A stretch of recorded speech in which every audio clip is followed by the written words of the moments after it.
আল্লাহ তাআলা বলেন, যে ব্যক্তি রমজানে রোজা রেখে মিথ্যা বলা, মিথ্যা আচরণ, নাফরমানি আচরণ ছাড়তে পারে নাই, খোদার কসম নবীজি বলছে ওই নাফরমান খাদ্য এবং পানীয় থেকে উপাস থাকার কোনো প্রয়োজন আল্লাহর নাই। যা বেটা তুই, আল্লাহ বলে মিথ্যাই যেহেতু ছাড়লি না, মোবাইলের নারী যেহেতু ছাড়তে পারলি না, সুদখোর তুই সুদে যেহেতু ছাড়লি না, বেপর্দা নারী, বেহায়া নারী তুই যেহেতু পর্দাই করতে পারলি না, তো আর উপাস থাকার দরকার নেই, ভাতে খা, সকালের নাস্তাও কর, দুপুরের খাবারও খা, লাগবে না, তোর রোজা দিয়ে আমি করব। ফালাইসা লিল্লাহি হাজাতুন, সরাসরি হাদিস, আল্লাহর কোনো প্রয়োজন নাই। আল্লাহ কি অভাবের কারণে যে আমার ভাতের শর্ট পড়ে গেছে এই জন্য 1 মাস আমার খাবারের শর্ট, এই জন্য আল্লাহ তাআলা খানা কমাই দিছে? তাই না? নবী সাল্লাল্লাহু আলাইহি সাল্লাম বলছেন, কাম মিন সাইমিন লাইসা লাহু মিন সিয়ামিহি ইল্লাল জু'। নবীজি বলেন, হায় আফসোস, কত রোজাদার আছে এমন রোজা যাদের রোজা শুধুই কিছুক্ষণের ক্ষুধার্ত থাকা ছাড়া আর কোনো অর্জন নাই, আর কোনো অর্জন। আগের মতোই সুদ খাচ্ছে, ঘুষ খাইতেছে, মিথ্যা বলতেছে, টেলিভিশন দেখতেছে, নাটক সিনেমা দেখতেছে, মোবাইলের অশ্লীল ছবি দেখতেছে, মহিলা বাজারে বাজারে বেপর্দা ঘুরতেছে, জুতা কিনে, শাড়ি কিনে, গহনা কিনে, 3 পিস কিনে, এমনি কয় রোজা রাখছে। কিত্তেন রোজা রাখছেন আপনি? বাতে না খাইবেন? রোজা রাখছেন কিত্তেন? কিসের রোজা রাখছেন? আল্লাহ নবী সাল্লাল্লাহু আলাইহি সাল্লাম বলেন, কিছুক্ষণ ক্ষুধার কষ্ট ছাড়া আর কিছুই অর্জন। কাম মিন কাইমিন লাইসা লাহু মিন কিয়ামিহি ইল্লা সাহার। নবী সাল্লাল্লাহু আলাইহি সাল্লাম বলেন, কত ব্যক্তি আছে যারা তারাবি পড়ে, তাহাজ্জুদ পড়ে রাত্রিবেলা, কিন্তু যথাযথ নিয়মে সুন্নত তরিকায় না পড়ার কারণে, প্রকৃত শুদ্ধতার সাথে বিশুদ্ধতার সাথে আদায় না করার কারণে, আল্লাহ তাআলার মহব্বতের সাথে আদায় না করার কারণে শুধু রাত্রি জাগা ছাড়া আর কিছুই অর্জন, আর কিছুই অর্জন। এ পড়ছে, আর কি পড়ছে? নামাজ পড়ে লাইছে 20 রাকাত নফল। 20 রাকাত তো চাচা নফল পড়লেন, সূরা কিরাতের কি দশা? তাব্বাতিয়াত তো ভুল, কুল হুয়াল্লাহু আহাদ তো আপনি ভুল পড়েন, আত্তাহিয়াতু লিল্লাহি ওয়াস সালাওয়াতু ওয়াত তাইয়্যিবাত এটা তো আপনি ভুল পড়েন। আপনার দোয়ায়ে কুনুত তো শুদ্ধ হয় না, আপনি রুকুর থেকে সোজা হইয়া দাঁড়ান না, আপনি সেজদা একটা দিয়া মাথা একটু উড়াইয়া আরেকটা সেজদা দিয়ালেন, এরুম নামাজ 200 রাকাত পড়লে কি? হ্যাঁ, এই নামাজে 200 রাকাত পড়লে কি? কি 20 রাকাত তারাবি পড়তেন, আপনি 200 রাকাত পড়েন তারাবি? উড়েন আর নামেন, উড়েন আর নামেন। হ্যাঁ, আল্লাহ নবী সাল্লাল্লাহু আলাইহি সাল্লাম বলেন, এমন রাত্রি জাগরণ, শুধু কিছুক্ষণ রাত জাগছে আর কিছুই হচ্ছে। আল্লাহ নবী সাল্লাল্লাহু আলাইহি সাল্লাম বলেন, আসসিয়ামু জুন্নাতুন, রোজা ঢাল স্বরূপ। রোজা একজন ব্যক্তিকে গুনাহ থেকে বাঁচাবার ঢাল, বাঁচাবার ঢাল। রাসূলুল্লাহ সাল্লাল্লাহু আলাইহি সাল্লাম বলেন, তোমার সাথে রোজা অবস্থায় কেউ যদি ঝগড়া করে, তোমারে যদি মন্দ কিছু বলে, গালি দেয়, তুমি বলে দিও, ভাইয়া আমি রোজাদার। রোজাদার গালি দেয় না, রোজাদার ঝগড়া করে না, ভাইয়া রোজাদার নাফরমানি করে না। ফালিয়াকুল ইন্নী ইমরুউন সাইম, নবীজি বলেন, বলে দিও তুমি, ভাইয়া আপনি আমার আরো অনেক কিছু বলতে পারেন, আমি রোজাদার, আমি রোজাদার। রোজাদার গালি দেয় না। রাসূলুল্লাহ সাল্লাল্লাহু আলাইহি সাল্লাম বলেন, লাইসাল মুমিনু বিত্তাআন ওয়ালাল লাআন ওয়ালাল ফাহিশ ওয়ালাল বাদী। এটা হাদিস। নবীজি বলেন, মুমিন খোঁটা দানকারী হয় না। খাবাইয়া 10 টাকা খাবাইয়া আবার 1 সপ্তাহ পরে, বেটা এদিনও তো তোরে 10 টাকা খাবাইলাম, বেটা এতে না খাওয়ানোই ভালো ছিল। তো আল্লাহ নবী সাল্লাল্লাহু আলাইহি সাল্লাম বলেন, মুমিন খোঁটা দেয় না, অনুগ্রহ করে কি দেয় না?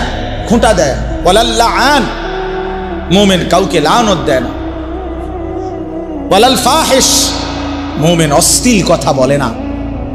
ওয়ালাল বাদী, মুমিন নোংরা চরিত্রের হয় না। হাদিস আল্লাহ রাসূল সাল্লাল্লাহু আলাইহি ওয়াসাল্লাম। নবী সাল্লাল্লাহু আলাইহি ওয়াসাল্লাম বলছেন, ইন্নী লাম উবআস লাআনান ওয়ালা গাদিবান, আমি রাসূল অভিশাপ দিতে আসি নাই, আমি শুধু রাগ করতে আসি নাই।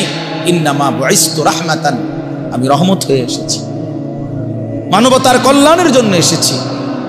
আল্লাহর নবী বলছেন ভাইয়া ওয়া ইন্নী আখিযুম বিহুজাজিকুম, নবীজি বলছেন আমি চেয়েছি, আমার 23 বছর আমি এই পরিমাণ মেহনত করেছি, আমার দিলের ইচ্ছা ছিল আমার এক এক উম্মতকে কোমরে ধরে ধরে, কোমরে পেঁচাইয়া, কোমরে জড়াইয়া ধরে ধরে আমার একটা একটা উম্মতকে জাহান্নামের আগুন থেকে বাঁচাইতে চেয়েছি। আমি সেই ফিকির নিয়া, মেহনত নিয়া, সেই কষ্ট নিয়া আমি রাসূল মানুষের দ্বারে দ্বারে, দুয়ারে দুয়ারে ঘুরেছি। কেউ যদি এদিকে হাতটা দেন, কেউ যদি হাত ধরে ভাই আমি তোমাকে ওই আগুনে পড়তে দিব না, সে হয়তো রাগ করে ঝটকা দিয়া হাত সরাই ফেলছে, সরেন মিয়া, আমি যামই হ্যাঁ নেই আপনার কি, আমি তার পিঠে হাত দিলাম, ভাই যাইও না তুমি, ওইটা বরবাদি তোমার। সে হয়তো পিঠের হাত ফেলে দিছে, যা মিয়া সরো, আমার বাধা দিবা না, আমি যাবই। কিন্তু যে দরদি হয়, যার কলিজার মধ্যে বাঁচাবার ফিকির, যা আমি তারে যেভাবে হোক এই নাফরমানির রাস্তায় যাইতে দেব না, তো সকল সে বুক কোমরের মধ্যে যদি জড়াইয়া ধরা বলে ভাই আমি তোরে যাইতে দেব না, ভাই যত কথাই বলো তুমি আমারে মারো, ধরো, পাথর মারো আর রক্ত ঝরাও, উম্মত আমারে পাথর মারছো তোমরা। আল্লাহর নবী বলছে আমি পাথরের আঘাত সয়েছি, ক্ষুধার কষ্ট সয়েছি, দান দান শহীদ করা খুন সয়েছি, কিন্তু তবু আমি চেয়েছি আমার এক এক উম্মতকে কোমরে ধরে ধরে জাহান্নাম থেকে বাঁচায়, জাহান্নাম থেকে বাঁচায়। প্রিয় বন্ধু, নষ্ট হয়ে গেল কেমনে? কোন নবীর উম্মত হইয়া নষ্ট হয়ে গেল? আহা, ইহুদি নষ্ট হয়ে গেছে, তার উপযুক্ত কোনো কিতাব নাই, তাদের কাছে কিচ্ছু নাই বাবা। এজন্য ইহুদিরা বেঈমান। তুমি কেন বেঈমান হইলা? আরে খ্রিস্টানের কাছে কোনো আসমানি কিতাব নাই। এই গোটা পৃথিবীর যত খ্রিস্টান ইউরোপের, তাদের কাছে কোনো আসমানি কিতাব নাই, আল্লাহর কসম নাই। আমি খোলামেলা বললাম, এই যে সব তো রেকর্ড হয়। কোন হিন্দুর কাছে কোনো আসমানি কিতাব নাই, কোন ইহুদির কাছে কোনো আসমানি কিতাব নাই, কোন খ্রিস্টানের কাছে কোনো আসমানি কিতাব নাই, কোন বৌদ্ধের কাছে কোনো আসমানি কিতাব নাই, কিন্তু আমাদের কাছে তো আসমানি হুবহু কিতাব আছে। তুমি নষ্ট হইয়া গেলা কেমনে বাপ? ইহুদি নষ্ট হইবার তো যুক্তি আছে, তার কাছে তো নাই কিছু।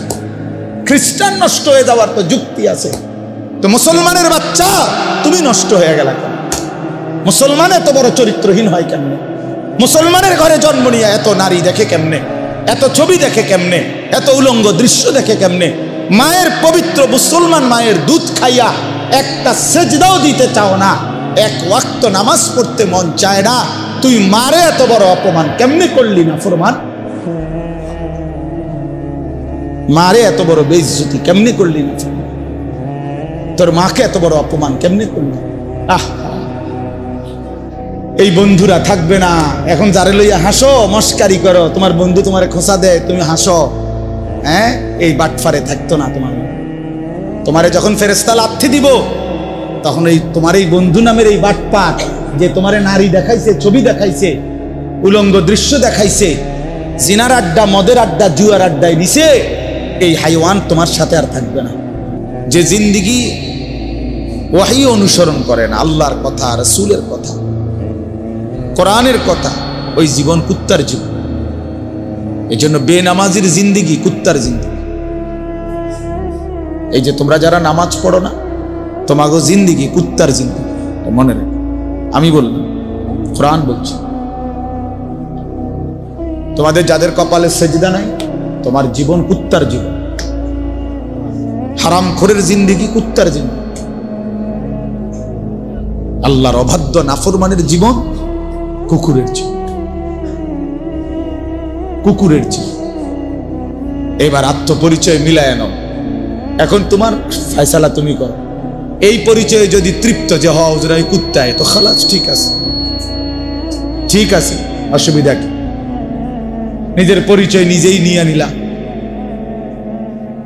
যদি মনে করো যে হুজুর আমি আমার মতোই চলবো, কিসের আল্লাহর বিধান, কিসের রাসূলের বিধান, কোরআনের বিধান? আমার ধর্মের কোনো বিধান আমি মানি না, আমি মুক্ত, আমি আজাদ, আমি স্বাধীন। আমার কোনো বাবা নাই, আমার কোনো মা নাই, আমার কোনো পারিবারিক বন্ধন নাই, আমার কোনো বংশীয় ঐতিহ্য নাই, আমার কোনো ধর্ম নাই, আমার ধর্ম এটাই যে আমার নফস, আমার খোদা আমার নফস, আমার মনে যা চায়। আল্লাহ তাআলা বলেন ওই ব্যক্তির উদাহরণ কুকুরের মতো। রাসূলুল্লাহ সাল্লাল্লাহু আলাইহি সাল্লাম বলেন আদ-দুনিয়া জিফা, দুনিয়া একটা পচা মরা গন্ধা লাশের মতো। তালিবুহা কিলাব, আল্লাহ তাআলা বলেন, নবী সাল্লাল্লাহু আলাইহি সাল্লাম বলেন, এবং শুধুই দুনিয়ার। এজন্য দোস্ত আমরা প্রত্যেকে, আমার কথা হলো একটাই ছোট্ট কথাই, তোমার বিবেক তুমি কাজে লাগাও। কমপক্ষে এতটুকু যে ফয়সালা করো, তুমি মানুষ না জানোয়ার। প্রিয় ভাই, আমার অনুরোধ, একটা ছেলে হলো এটা মনে রাখো, তুমি ফয়সালা করো। তোমার চলাফেরা, কথাবার্তা, উঠা বসা, তোমার হাসি, তোমার সারা দিনের নড়াচড়া দ্বারা কি বুঝায়? আসলেই তুমি মানুষ না জানো। কোরআনুল কারীম মানুষকেও কি বলছে? জানোয়ার বলছে। কিছু মানুষ রূপী জানোয়ার। উলাইকা কাল আনআম ইন হুম ইল্লা কাল আনআম ফামাসালুহু কামাসালিল কালব। এটা কোরআন শরীফের আয়াত। কিছু মানুষকে আল্লাহ বলছে এরা জানোয়ার। কাদেরকে বললো? তুমি খোঁজ লাগাও। কাকে বললেন আল্লাহ? ওয়াতলু আলাইহিম নাবা আল্লাযী আতাইনাহু আয়াতিনা।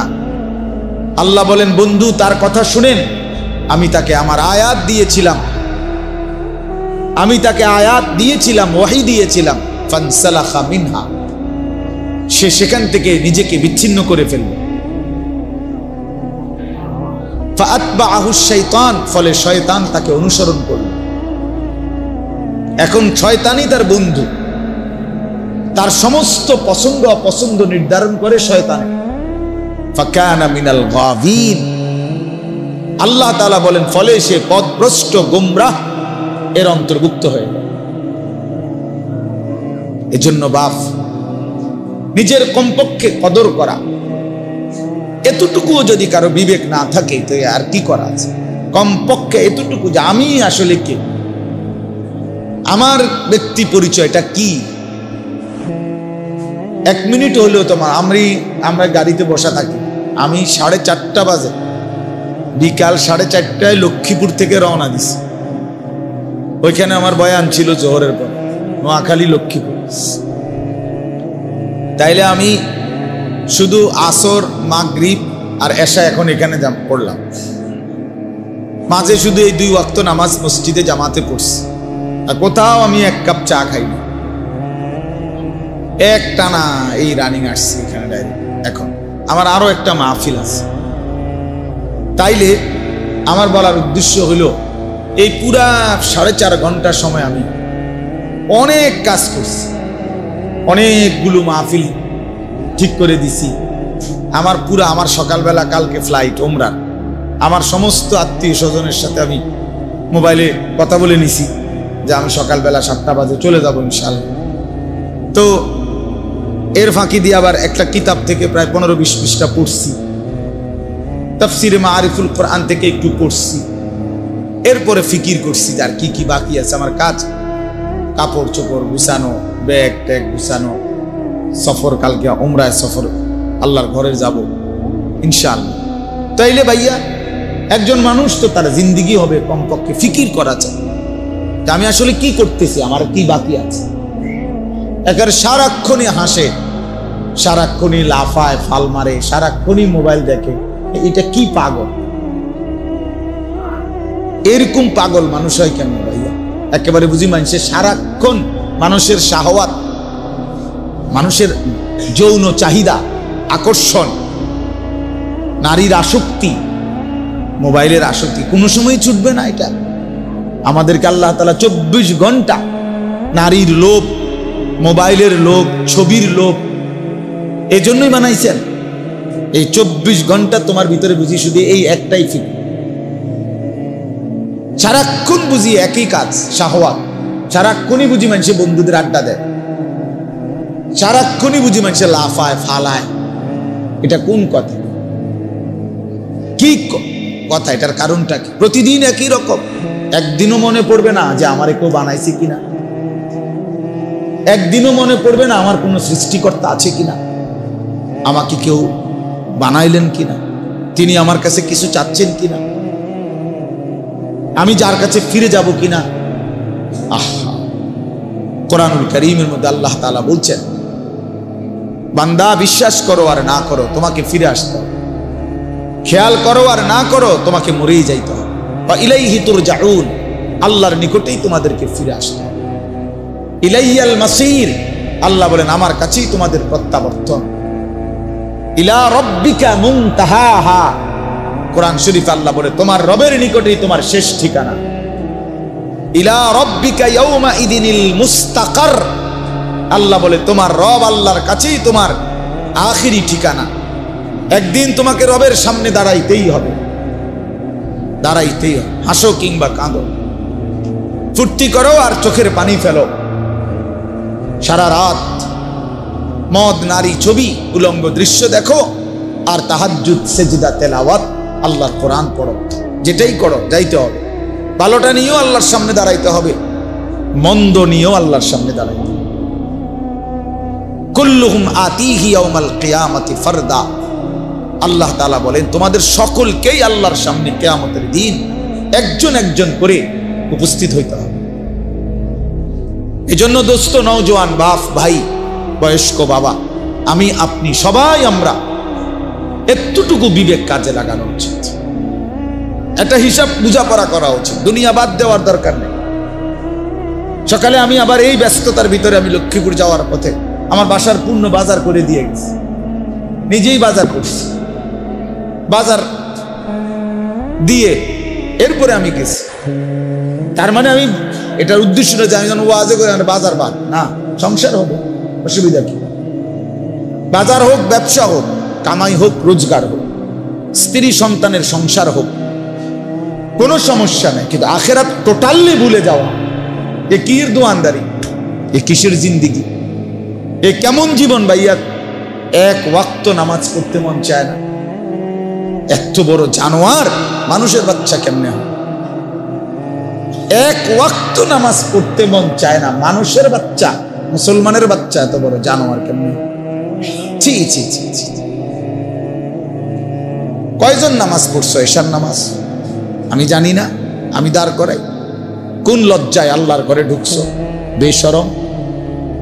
যাদের শরীর নাপাক, তোমরা বেহায়ারা, কোন লজ্জায় মসজিদে ঢুকছো?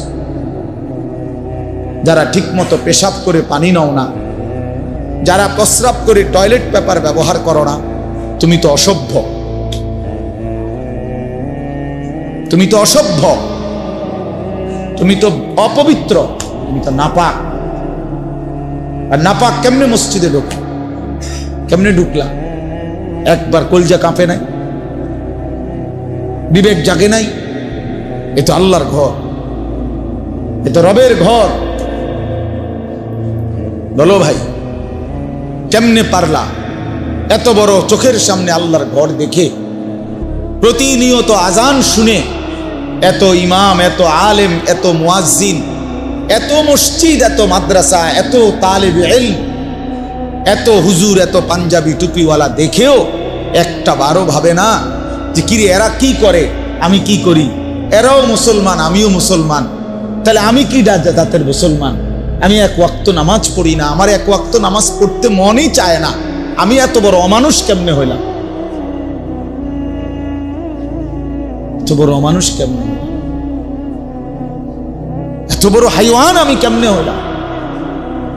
এতটুকু তো কমপক্ষে বোঝাপড়া করা উচিত। এত বড়। এই জন্য দোস্ত, আল্লাহ তাআলা মানুষকে সবচেয়ে বড় সম্পদ দিয়েছিলেন আকলে সালিম, একটা বিশুদ্ধ পূর্ণাঙ্গ বিবেক, আকল, দিমাগ আল্লাহ তাআলা মানুষকে দান করছিলেন। কোন মানুষ যখন এই আকলটাকে নষ্ট করে দেয়, এই বিবেকটাকে নষ্ট করে দেয়, আল্লাহর কসম আর তার 2 পয়সার কোনো মানুষ হিসাবে মূল্য থাকে না, মূল্য থাকে। আর সবচেয়ে জরুরি কথা হলো, আমি এখন শুনাইতেছি, দেখেন সংক্ষেপেই বলতেছি। আল্লাহ তাআলা বলেন, ইয়া আইয়ুহাল্লাযীনা আমানুত্তাকুল্লাহ, হে ঈমানদারগণ, ইত্তাকুল্লাহ, আল্লাহ আমাদেরকে বলছে, হে ঈমানদারগণ, আমরা এখানে সবাই মুসলমান, আমাদের বাবা মুসলমান, আমাদের মা মুসলমান, আমাদের বংশ মুসলমান। প্রিয় ছেলেরা, তোমরা সবাই মুসলমান, নিঃসন্দেহে মুসলমান। তোমরা কালেমাওয়ালা, তোমরা মুমিন, তোমরা ঈমানদার। অতএব আল্লাহ তাআলা আমাদেরকে বলতেছে, ইত্তাকুল্লাহ, ইত্তাকুল্লাহ। দোস্ত, ওই যে লাশের খাটটার উপরে দাঁড়াইয়া ছবি উঠাও, যাতে তোমারে এখানের মধ্যে দাফন করা যায়, ওটার উপরে ওঠো, লাশের ইয়াটার উপরে ওঠো।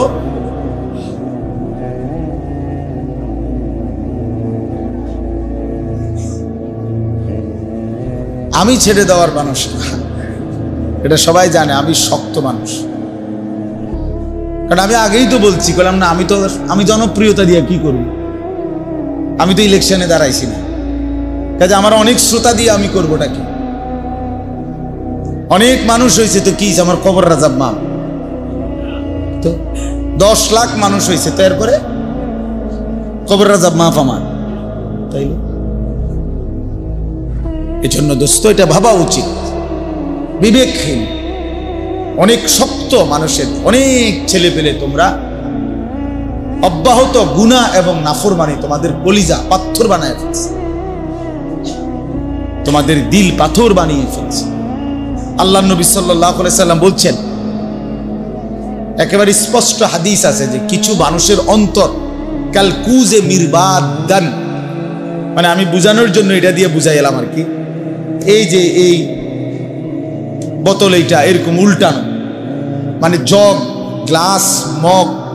নবী সাল্লাল্লাহু আলাইহি সাল্লাম বলছে কিছু মানুষের দিল এরকম উল্টানো জগের মতো, উল্টানো মগ, উল্টানো বোতল। এখন এটা যদি এইভাবে রাখে, এবার এইখানে আটলান্টিক মহাসাগরের সমস্ত পানিও যদি ঢালে, এটা পুরবে না। কেন? এটা যে উল্টা, এটা যে উল্টানো। এবার সাগর মহাসাগরের পানিও এটাতে পুরবে না।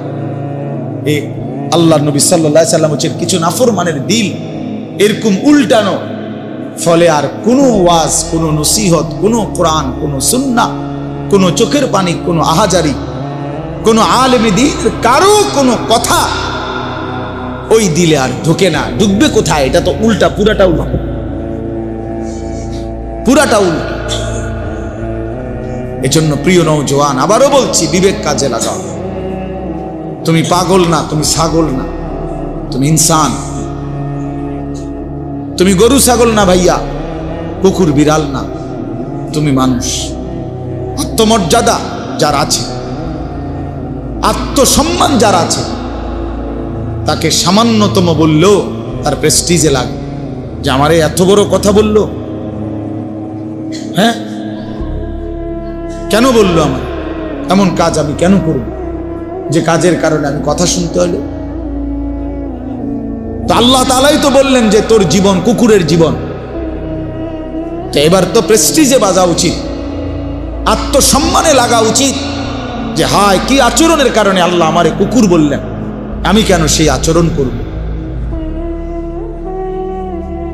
আল্লাহ আমাদেরকে বুঝার তৌফিক দান করেন। তো বলতেছিলাম, আল্লাহ তাআলা বলেন, হে ঈমানদারগণ, ইত্তাকুল্লাহ, তোমরা আল্লাহকে ভয় করো, তোমরা আল্লাহকে ভয় করো, আল্লাহকে ভয় করো। কোরআনুল কারীমের মধ্যে আল্লাহ তাআলা একজন ঈমানদারের কাছে সবচেয়ে বেশি চেয়েছেন যে জিনিসটা, সেটা হলো এই তাকওয়া, আল্লাহর ভয়। আল্লাহ তাআলা বলছে, তুমি যেহেতু মুমিন, তুমি যেহেতু বললা বান্দা লা ইলাহা ইল্লাল্লাহ, তুমি যেহেতু বললা মুহাম্মাদুর রাসূলুল্লাহ সাল্লাল্লাহু আলাইহি ওয়াসাল্লাম, তুমি বলছো তুমি মুসলমান, তুমি নিজের হাতে লিখছো তোমার ধর্ম ইসলাম, তুমি কালেমা উচ্চারণ করেছ, তুমি রাসূলকে সাক্ষী দিয়েছ। তাইলে তুমি যেহেতু বললা, এইজন্য আমি আল্লাহ তোমাদেরকে বিশেষভাবে বলতেছি, ইত্তাকুল্লাহ, তোমরা আল্লাহকে ভয় করো, তোমরা আল্লাহকে ভয় করো। ও ভয় করে না কেন? ও তো হিন্দু। ও ভয় করে না কেন? ও তো ইহুদি।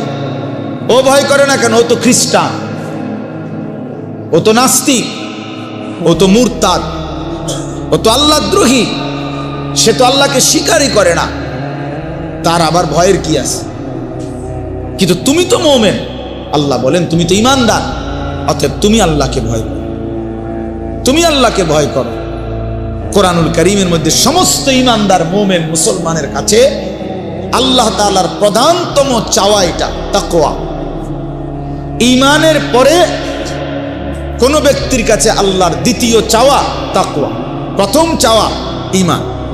আল্লাহ তাআলা তার সমস্ত বান্দার কাছে প্রথম কি চায়?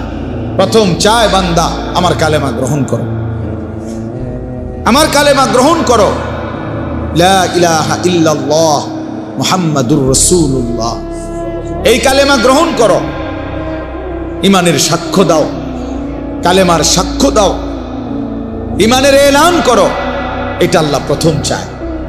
আর যখনই কেউ ভাইয়া পিছনে চাইেন, আপনি সব ঠিক করতে পারতেন না, আলহামদুলিল্লাহ যে দূর পারেন শুনেন। এই বাচ্চা কাচ্চা এই শিক্ষার চেঁচামেচি সব গুছাইতে গেলে টাইম শেষ, এত টাইম নাই আমার হাতে, যে দূর সম্ভব হয়েছে এতটুকু বললাম। তো বললাম ইত্তাকুল্লাহ, আল্লাহকে ভয় করো। তো আল্লাহকে ভয় করো এই কথার অর্থ কি? সমস্ত তাফসীরের মধ্যে আছে এই কথার দুই অর্থ। কোন ব্যক্তি আল্লাহকে ভয় করা মানে কি? অর্থাৎ আমরা মুমিন, আল্লাহ আমাদের কাছে বারবার বলছে ইয়া আইয়ুহাল্লাযীনা আমানুত্তাকুল্লাহ হাক্কা তুকাতি, ইয়া আইয়ুহাল্লাযীনা আমানুত্তাকুল্লাহ ওয়া কুনু মা'আস সাদিকিন, ইয়া আইয়ুহাল্লাযীনা আমানুত্তাকুল্লাহ ওয়া কুলু কওলান সাদীদা, ইয়া আইয়ুহাল্লাযীনা আমানুত্তাকুল্লাহ ওয়াল তানজুর নাফসুম মা কদ্দামাত লিগাদ, ইয়া আইয়ুহান নাসুত্তাকু রাব্বাকুম ইন্না জালজালাতাস সাআতি শাইউন আযীম, ইয়া আইয়ুহান নাসুত্তাকু রাব্বাকুম আল্লাযী খালাকাকুম মিন নাফসিন ওয়াহিদা ওয়া খালাকা মিনহা যাওজাহা। এভাবে বারবার কোরআন শরীফে আছে, বারবার আল্লাহ তাআলা বলছে হুদাল্লিল মুত্তাকিন লাআল্লাকুম তাত্তাকুন উইদ্দাত লিল মুত্তাকিন ইন্নাল মুত্তাকিনা ফি জান্নাতিন ওয়া উয়ুন, ইন্নাল মুত্তাকিনা ফি যিলালিন ওয়া উয়ুন, ইন্নাল মুত্তাকিনা ফি মাকামিন আমিনিন লাআল্লাহুম ইয়াত্তাকুন ওয়া মান ইয়াত্তাকিল্লাহা ইয়াজআল লাহু মাখরাজা ইন তাত্তাকুল্লাহা ইয়াজআল লাকুম ফুরকানা। আয়াত আর আয়াত। ইয়া আইয়ুহান নাবিয়্যুত্তাকিল্লাহ, আল্লাহ তাআলা বলছে হে নবী আপনি তাকওয়া অবলম্বন করেন। আল্লাহ তাআলা সমস্ত নবীদেরকে বলছে তাকওয়া অবলম্বন করো, সমস্ত ঈমানদারদেরকে বলছে ইত্তাকুল্লাহ, তাকওয়া অবলম্বন করো। আল্লাহ নবীদের কাছেও তাকওয়া চাচ্ছে, সমস্ত উম্মতের কাছেও বান্দাদের কাছেও তাকওয়া চায়, মুমিনের কাছেও তাকওয়া চায়। তাকওয়া মানে কি? সমস্ত নবী, সমস্ত সাহাবী, সমস্ত আউলিয়া, সমস্ত মুমিনিন সবার কাছে আল্লাহ তাকওয়া চায়। তাকওয়া, তাকওয়া, এই তাকওয়া মানে কি? তাকওয়া মানে দুই কথা, তারকুল মুনকারাত ফি'লুল খায়রাত, সমস্ত গুনাহ ছেড়ে দেওয়া, সমস্ত আদেশ পালন করা। খালাস। আল্লাহ তাআলা বলেন গুনাহ ছেড়ে দাও ইত্তাকুল্লাহ, আদেশ পালন করো ইত্তাকুল্লাহ। আমি তোমারে মানাইছি বান্দা, তুমি বলছো দেখে আমি তোমারে বলছি। তুমি বললা তুমি মুসলমান, তুমি বললা তুমি মুমিন, তুমি তো বললা তুমি ইসলাম গ্রহণ করেছ বা ইসলাম মানতেছ, তুমি নিজেই বললা তুমি কালেমাওয়ালা, তাহলে তুমি কেন গুনাহ করবা? আর গুনাহ করলে মুসলমান বলছো কেন? তুমি কেন আল্লাহর নাফরমানি করবা? এজন্য বাপ আল্লাহ তাআলা বলেন ইয়া আইয়ুহাল্লাযীনা আমানুত্তাকুল্লাহ, হে ঈমানদারগণ আল্লাহকে ভয় করো। এই আল্লাহকে ভয় করা মানে এই দুই জিনিস, যে গুনাহ বর্জন করে সে আল্লাহকে ভয় করে, যে আদেশ পালন করে সে আল্লাহকে ভয়। কোনো মিথ্যুক আল্লাহকে ভয় করে না, কোনো সুদখোর আল্লাহকে ভয় করে না। এগুলোর ভিতরে আমাগো বাড়ি, এদিক দিয়েই আমাগো রাস্তা, তা আমি একদিন হয়তো হোঁচট খাইলাম, 2 দিন হোঁচট খাইলাম, তাই বলে প্রতিদিন? এখন দীর্ঘদিন চলার কারণে তো আমার একটা আন্দাজে হয়ে যায় যে চোখ বন্ধ করেও আমি বুঝি কোনখানে দিয়ে একটা গর্ত আছে, কোনখান দিয়ে একটা মোছা নিচা আছে, আমরা এটা জানি না। তাই তাহলে গুনাহ হতেই পারে, কিন্তু সেটা তো হোঁচট খাওয়া, পিছলা খাইলাম আবার ঘুরে দাঁড়াইলাম, আর এটাই ইস্তিগফার। এটাই মৌলানা সাহেব বলতেছিলেন, আল্লাহর কাছে ফিরে আসা, তওবা করা, আল্লাহ ভুল হয়ে গেছে, পড়ে গেছে, আর করব না, এমন ভুল আর হবে না, এমন ভুল আর হবে না। এজন্য দোস্ত আল্লাহ তাআলা বলেন, বান্দা আল্লাহকে ভয় করো। আল্লাহকে ভয় করার প্রথম অর্থ গুনাহ বর্জন। ইত্তাকিল মাহারিম তাকুন আবাদান নাস। নবী সাল্লাল্লাহু আলাইহি সাল্লাম বলছেন, সমস্ত হারাম ছেড়ে দাও, তাহলে তুমি হবে সবচেয়ে বড় ইবাদত গুজার বান্দা, সবচেয়ে বড় ফরহেজগার, সবচেয়ে বড় আল্লাহওয়ালা। আল্লাহ তাআলা কোরআনে বলছেন, ওয়াদারু যাহিরাল ইসমি ওয়া বাতিনা। আমার বান্দা প্রকাশ্য গুনাহ ছেড়ে দাও, গোপন গুনাহ ছেড়ে দাও। আল্লাহ বলছে, ওয়ালা তাকরাবুল ফাওয়াহিশা মা যাহারা মিনহা ওয়া মা বাতান।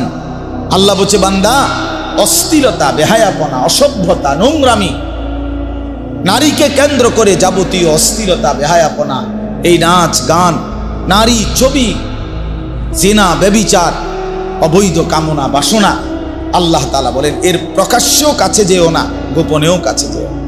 আমার কাছে কিতাব আছে আরবি, ওই কিতাবে এক বুজুর্গ লিখছেন, হে যুবক, অন্ধকারে গুনাহ করো না, কারণ অন্ধকারের সৃষ্টিকর্তা যিনি, তিনি তো তোমাকে চিনেন। বুঝেন নাই? আপনি না মনে করছেন আন্ধার, কেউ দেখে না, কিন্তু যিনি এই অন্ধকারের সৃষ্টিকর্তা, তিনি দেখবে না কেন? আল্লাহ তাআলা তো নিজেই অন্ধকারের সৃষ্টিকর্তা। হ্যাঁ, হুয়াল্লাযী খালাকাজ যালামা ইয়ারানি। এই বুজুর্গ বলছেন, মনে রেখো, তুমি মনে মনে বইলো, নিজের মনেরে নিজে বুঝাইও, হুয়াল্লাযী খালাকাজ যালামা, তিনি আল্লাহ যিনি অন্ধকারকে সৃষ্টি করেছেন, ইয়ারানি, তিনি তো আমাকে দেখতেছেন, তিনি তো আমাকে দেখতেছেন। আলাম ইয়ালাম বিআন্নাল্লাহা ইয়ারা। কোরআন শরীফে আছে, আল্লাহ বলে, বান্দা তুমি কি জানতে না আমি যে তোমাকে সারাক্ষণ দেখি? হাসরের ময়দানে জিজ্ঞেস করবে, এই বান্দা তুমি জানতা না আমি যে রাত 2টাতেও দেখি, আমি যে একাকী রোমেও আমি আল্লাহ দেখি? কেন, কোন বুঝে, কোন আকলে নাফরমানি করলা? আমার ভাইয়া, গুনাহ ছেড়ে দেয়, আল্লাহকে ভয় করার। প্রিয় ভাই নওজোয়ান, তোমাদেরকে বলি হাত জোড় করে, দোস্ত, কতদিন আল্লাহ নাফরমানি করবে? 16 বছর বয়স মাত্র, 18-20 বছর বয়সে যদি এত নারী, এত ছবি, এত উলঙ্গ দৃশ্য দেখে ফেলো, আগামী ভবিষ্যৎ কি করবা? এখনো তো হায়াত বাকি। যদি আল্লাহ তোমারে 60 বছর হায়াত দেয়, ধরে নাও, ধরে নিলাম, অনিশ্চিত, আমরা জানি না কে কতক্ষণ হায়াত, ধরেন যদি দেয়, তো তুমি তো 20 বছরের ভিতরেই পৃথিবীর সব উলঙ্গ নারী ছবি, অসভ্যতা, নোংরামি সব দেখেই ফেললা। আহা, তো বাকি জীবন কেমনে কাটাইবা? এই শাহওয়াত তো তোমারে ঘুমাইতে দিবে না, এই অসভ্যতা তো তোমারে ভালো থাকতে দিবে না। একদিন ধীরে ধীরে চরিত্র নষ্ট করবে, যৌবন নষ্ট করবে, শরীরের সক্ষমতা নষ্ট করবে, টাকা পয়সা নষ্ট করবে, সব নষ্ট করবে। পথের ফকির, নিঃস্ব অসহায় বানায়া জাহান্নামী বানায় দেয়। একদিন কবরে ফেরেশতা একটা লাথি দিয়া জাহান্নামের আযাব শুরু করা হয়। এটাই নিশ্চিত, এটাই নিশ্চিত, এটাই নিশ্চিত। অসংখ্য অগণিত। প্রিয় ভাই, তোমরা জানো না, তোমার কাছে কেউ বলবে না, আমাদের কাছে বলে। আমরা তো অসংখ্য অগণিত যুবকের সাথে সম্পৃক্ততা আমাদের। ব্যক্তি চরিত্র নষ্ট করতে করতে, জিনা, ব্যভিচার, অসভ্যতা, নোংরামি করতে করতে চরিত্রের শেষ পর্যন্ত এখন শরীরের কি অবস্থা, যৌবনের কি অবস্থা, এটা তোমার কাছে তো কেউ বলবে না। সে তো তোমার বন্ধু, লজ্জায় বলবে না। আমাদের কাছে তো দোয়া চাইবার জন্য অনেক কিছু বলে। আমি তো ঢাকা শহরে জুমা পড়াই, বিত্তশালী তো আমি চিনি, 1000 কোটি টাকার মালিক তো আমাদের চিনা আছে। এজন্য আমি এটা বুঝাইলাম, দয়া করে। আল্লাহ তাআলা বলছে, বান্দা তুমি গুনাহের কাছেও যেও না, অশ্লীলতার কাছেও যেও না। কোরআন শরীফ আছে, ইন্নাল্লাযীনা ইউহিব্বুনা আন তাশিআল ফাহিশাতু ফিল্লাযীনা আমানু লাহুম আযাবুন আলীমুন ফিদ দুনিয়া ওয়াল আখিরাহ। সূরা নূরের মধ্যে আল্লাহ তাআলা এই যে পাইয়া গেছে, আল্লাহ তাআলা বলেন, ইন্নাল্লাযীনা ইউহিব্বুনা।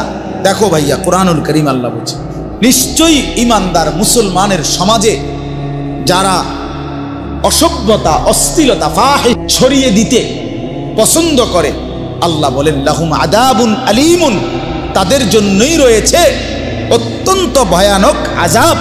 কোথায়? আরে ভাইয়া শোনো, কোথায়? তুমিও বুঝবা বাংলা।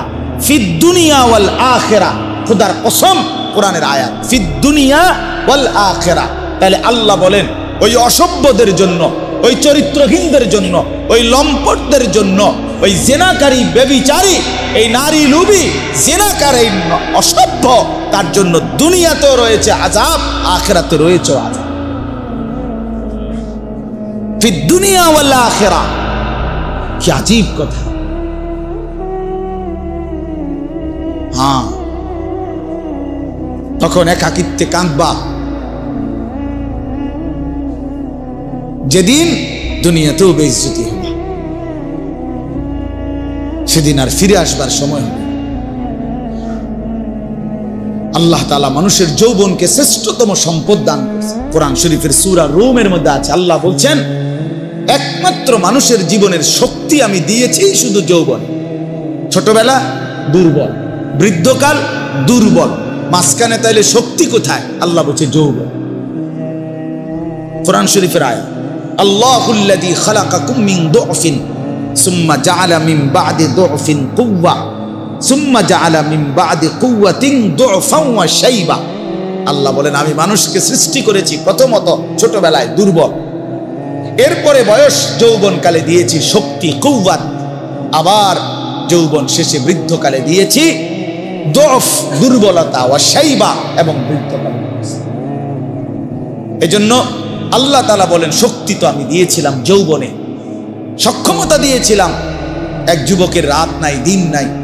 যুবক চাইলে সারা রাত জেগে থাকতে পারে, সারা দিনও মেহনত করতে পারে, ঘন্টার পর ঘন্টা, মাইলের পর মাইল সে চাইলে হাঁটতে পারে, গড়তে পারে, পৃথিবী সাজাইতে পারে, জীবন গড়তে পারে, মানুষের কল্যাণ করতে পারে, মানুষের সেবা করতে পারে। এজন্য প্রিয় নওজোয়ান, আমি অনুরোধ করছি ভাইয়া, নিজের কদর করো। আল্লাহ তাআলা বলেন ইত্তাকুল্লাহ, বান্দা আল্লাহকে ভয় করো। আল্লাহর সাথে পারবা না, কেউ আল্লাহর সাথে পারবা না, আল্লাহর সাথে কেউ পারে না। আল্লাহর সাথে বিদ্রোহ করে কেউ ইজ্জত পায় না। আল্লাহর নাফরমানি করে এই পৃথিবীতে কোন নাফরমান সম্মানিত হয় নাই। বেইজ্জতি হইছে, হয় জীবিত থাকতে বেইজ্জতি হইছে, নয় মৃত্যুর পরে বেইজ্জতি হইছে, নয় বংশধরের মাধ্যমে বেইজ্জতি হইছে, নাইলে কোন এক পুরুষে গিয়া হইল 70 বছর পরে হইল, 90 বছর পরে হইল, জালেম, নাফরমান, ব্যভিচারী, লম্পট, হারামখোর, বেইজ্জতি হইছেই হইছে, হইছেই হইছে। এটাই পৃথিবীর বাস্তবতা। আমরা ছাত্র জীবনে পড়ছি মিয়া, ইতিহাস কখনো ভুল কালিতে লেখা হয় না। ইতিহাস কখনো কি ভুল কালিতে লেখা হয় না, অর্থাৎ কেউ না কেউ সত্য সঠিক ইতিহাস তুলে ধরেই ধরে, তুলে ধরেই ধরে, তুলে ধরে। কোনো না কোনো মাটি ফুরে হলো প্রকৃত ইতিহাস বের হয়ে আসবেই। আপনি যতই আপনি এটারে দামাচাপা দেন, একেবারে আপনি একটা মাটির পুতুলকে স্বর্ণের টুকরা বানায় ফেললেন যুক্তি দিয়ে, না, ইতিহাস যেটা সত্য, যেটা এটা একদিন প্রকাশিত হবেই যে এটা মাটির ঢিলা, এটা স্বর্ণের টুকরা না। এজন্য বাবা আল্লাহ তাআলা বলছেন ইত্তাকুল্লাহ, আল্লাহকে ভয় করো, আল্লাহকে ভয় করো, গুনাহ ছেড়ে দাও, আল্লাহর ইবাদত করো। জিন্দেগির বড় একটা উত্তম সময় আমাদের সামনে, সেটা হলো মাহে রমজান। এই রমজানের রোজা যেটা, এটার অর্থ আর তাকওয়ার অর্থ সেম। আস-সাওম, সিয়াম, এই শব্দের অর্থ আত-তারক, আল-ইমসাক, বিরততা। আল্লাহ তাআলা বলছে রোজার মধ্যেও আমার মূল মাকসাদ বান্দা বিরত থাকা। রোজার মূল প্রাণ, রমজানের মূল রূহ বিরত থাকা। খাদ্য থেকে বিরত থাকো, পানীয় থেকে বিরত থাকো, হালাল স্ত্রী থেকে বিরত থাকো। কেন? তুমি যেন তোমার দিলে অনুভূতি আসে যে হায় হায়, যেই আল্লাহ আমার 3টা হালাল বস্তু হারাম করে দিলেন, তো হারামগুলোর প্রতি এবার কি পরিমাণ আল্লাহর ঘৃণা, কি পরিমাণ ঘৃণা। এজন্য রমজানের মধ্যে, রোজার মধ্যে মূল সবক তরক, ছেড়ে দেওয়া, ছেড়ে দেওয়া। সেদিন তোমার পাপের শাস্তি তোমাকে একাই ভোগ করতে হবে। অতএব আমার কথা শেষ, আমি এতটুকু কথাই বললাম, ইয়া আইয়ুহাল্লাযীনা আমানুত্তাকুল্লাহ, হে মুমিন আল্লাহকে ভয় করো, গুনাহ ছাড়ো, গুনাহ ছাড়ো, গুনাহ ছেড়ে দাও। ওয়াল তানজুর নাফসুম মা কদ্দামাত লিগাদ, আজকের দুনিয়ার প্রতি ঘন্টা মিনিট, দুনিয়ার প্রতিটা হায়াত থেকে হিসাব করো আগামীকালকের আখিরাতের জন্য আজকের দুনিয়া থেকে কি পাঠাইছো, কি পাঠিয়েছ। ওয়াত্তাকুল্লাহ, আল্লাহ বলেন, আবারও বলছি বান্দা আল্লাহকে ভয় করো। ইন্নাল্লাহা খাবীরুম বিমা তা'মালুন, আল্লাহ কিন্তু তোমাদের সব কিছুর খবর রাখছেন। অতএব দোস্ত আমার, বন্ধু আমার, আজ আমি এতটুকু কথাই বললাম। মাহে রমজানকে সামনে রেখে 1 জন 2 জন 10 জন 5 জন 20 জন 50 জন যুবক অথবা তোমরা সকলেই যার বিবেক আছে তুমি ফিরে আসো, গুনার রাস্তা ছেড়ে দাও বাবা, অশ্লীলতার রাস্তা ছেড়ে দাও, অসভ্যতার এই রাস্তা ছেড়ে দাও।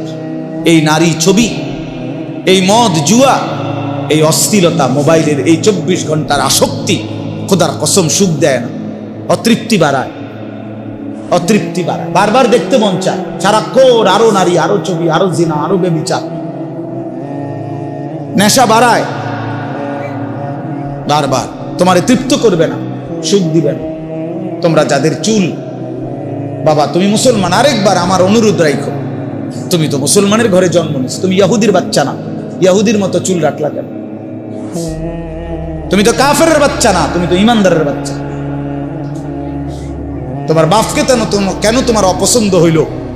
ইহুদি বেঈমানকে কেন পছন্দ হইল? তুমি তোমার বংশধরকে, তোমার এলাকার কোন আলেমে দ্বীনকে অপছন্দ করলা কেন? মুশরিককে, মুরতাদকে পছন্দ করলা কেন? কাদের মতো তোমরা চুল রাখছো? কি বুঝে চুল রাখছো? গুলোর মধ্যে সুন্দর, পৃথিবীতে পুরুষ চুলের ফ্যাশন অথবা চুলের সৌন্দর্যের উপরে আলাদা পুরুষের কোনো বিশেষত্ব এটা পৃথিবীর কোনো বইতে নাই, কোরআন হাদিস না, মানে জেনারেল লাইনেও এরকম কোনো কথা নাই, কোনো বইতে কথা নাই যে একজন পুরুষের সৌন্দর্য তার চুল, এটা পৃথিবীর কোনো কিতাবে নাই, বইতে নাই। তো নারীর সৌন্দর্য চুল, মহিলাদের লম্বা চুলের একটা কি আছে, সৌন্দর্য আলাদা আছে, বিশেষত্ব আছে। কিন্তু পুরুষ সে চুল নিয়ে বিভিন্ন রকমের ফ্যাশন করবে, একবার এদিকে একবার ওইদিকে, একবার ঝাঁকড়া, সেইটা একার পুরা প্রতিবন্ধী ছাড়া, পাগল মাতাল ছাড়া আর কেন সুস্থ মানুষের কাজ হইতে পারে? বিশ্বাস করো ভাইয়া, নাহলে আরেকবার তুমি কোনো গবেষণা বা কোনোখানে যদি লেখা পাও যে না একজন পুরুষের চুল অনেক গুরুত্বপূর্ণ, চুলের বিভিন্ন ফ্যাশন, এটা আমারে দেখাই, আমি আবার তো তুমি যে এই বিচার করো, আমি এই বিচার মানি, তুমি আমারে দেখাই। তোমাদেরকে দুশ্মন প্রতারিত করেছে, আহারে বেঈমান তোমরে নিয়া বেউকুফ পাইছে, তোমরে বান্দরের মতো তোমরে নাচা, কাফের বেঈমান তোমারে নিয়া হাসে হাসে, যে দেখছো মুসলমান আমরা, আমি যেটা কই এটাই, আহারে এ তো বান্দরের মতো নাচা। ইমানদারকে বেঈমান প্রতারিত করার কথা ছিল না। আল্লামা ইকবাল বলছে ইমানদার হলো তাকে বলে যে পুরা জাতি যদি আমার একত্র করে মূর্তি স্তূপ করে দিয়ে দাও, আর স্তূপের উপরে মানে মূর্তির স্তূপ, আমারে যদি মূর্তির স্তূপে দাঁড় করাও, আল্লামা ইকবাল বলছে ইমানদার তবুও বলবে লা ইলাহা ইল্লাল্লাহ, আমি মূর্তির স্তূপে দাঁড়িয়েও বলবো লা ইলাহা ইল্লাল্লাহ, লা ইলাহা। আমাদের সেই মূর্তি ভাঙ্গার, মূর্তির, মানুষের ভাস্কর্য মূর্তির বিরুদ্ধে যেই মহান রাহবার আমাদের আল্লামা মামুনুল হক কথা বলেছিলেন, একদিনের জন্য তার ঘাড় কেউ নোয়াইতে পারে নাই, তার সাহসী হুঙ্কার কেউ নোয়াইতে পারে নাই, শেষ পর্যন্ত জালেম পরাজিত হয়েছে, মামুনুল হক জিতেই গেছে, বেটা জিতেই গেছে। ইমান জিতে যায়, মোমেন জিতেই যায়, ইমানদার জিতেই যায়, জুলুমবাজ হেরে যায়, অন্যায়কারী হেরে যায়। এজন্য কোনো পাপী ইজ্জত পায় না, কোনো পাপী শেষ পর্যন্ত সম্মান পায় না, কোন জালেম শেষ পর্যন্ত কি পায় না? আজ কিংবা কাল বেইজ্জতি নিশ্চিত, লাঞ্ছনা নিশ্চিত। সময়ের ব্যবধান, হয় 20 বছর, নয় 70 বছর, নয় 100 বছর, নয় 300 বছর, কিন্তু অপমান কি নিশ্চিত। এজন্য দোস্ত, আজ কিংবা কাল তোমরা যারা গুনাহ করছো, তোমরা যারা আল্লাহর নাফরমানিতে ডুবে আছো, নামাজ পড়ছো না, খোদার কসম, এই বন্ধু আমার নাম আনিসুর রহমান, মনে রাখো, এই প্রিয় ভাইয়ের কথা মনে রাখো, তুমি বেইজ্জতি হইবাই হইবে, বেইজ্জতি হইবাই হইবে। হ্যাঁ হ্যাঁ, তুমি অপমানিত হইবাই একদিন। তুমি তোমার সেদিন এই শেষ কথাটা শোনো, আশ্চর্য কথা। আমাদের একজন কুমিল্লার প্রখ্যাত একজন আলেম আছেন, বক্তা, ওয়াইজ, আল্লামা মুফতি আমজাদ হুসাইন সাহেব, মুরাদনগর বড় মাদ্রাসার মুহতামিম। হুজুরে বলতেছিলেন, ওনার এলাকার এক ভদ্রলোক, স্বামী স্ত্রী, তাদের একমাত্র মেয়েটা ভাইগা গেছে আরেক ফোলার লগে, ভাইগা ওই পোলার সাথে বিয়ে শাদী করছে বা যাই হয়েছে গেছে গা। মা বাবা কাঁদতেছে দিন রাত, থানা পুলিশ মামলা, বহুত হই হুল্লুর করতেছে, কলিজার টুকরে একমাত্র সন্তান মেয়ে। তো ওই মেয়েটা কিছুদিনের পরে বাবার কাছে, বাবা মার কাছে একটা চিঠি পাঠাইছে। এই মেয়েটা, ওই বাবা মার চিঠির মধ্যে লিখছে মেয়ে বাবা মাকে লক্ষ্য করে যে, প্রিয় মা বাবা, আপনারা কেন এমন দৌড়ঝাঁপ করছেন? যেই কাজটি আপনারাই ইতিপূর্বে করেছিলেন আমি জানি, আমি তো সেই কাজটাই করেছি। অতএব এর জন্য আপনারা এই আচরণ করাটা তো মানায় না। অর্থাৎ আপনারাও তো দুজন ভাগ্যেই বিয়ে করছেন, খোদার কসম। তাইলে কার হাতে বেইজ্জতি হলো? আপন সন্তানের। কার হাতে? আপন সন্তানের। তার মানে বেইজ্জতি নিশ্চিত, অপমান নিশ্চিত, অপমান নিশ্চিত। অতএব প্রিয় ভাই, প্রিয় বাবা, গুনাহ ছেড়ে দেন। রমজানকে সামনে রেখে ইনশাআল্লাহ গুনাহ মুক্ত আল্লাহর ইবাদতে মগ্ন থেকে একটা পূর্ণ মাস যদি আমরা ইবাদত করি, ইনশাআল্লাহ আমাদের জীবন সুন্দর হবে, আখিরাত সুন্দর হবে। আল্লাহ তাআলা তৌফিক দান করেন, কবুল করেন। আল্লাহ তাআলা এই হাফিজিয়া মাদ্রাসা এতিমখানা আল্লাহ তাআলা কবুল করেন।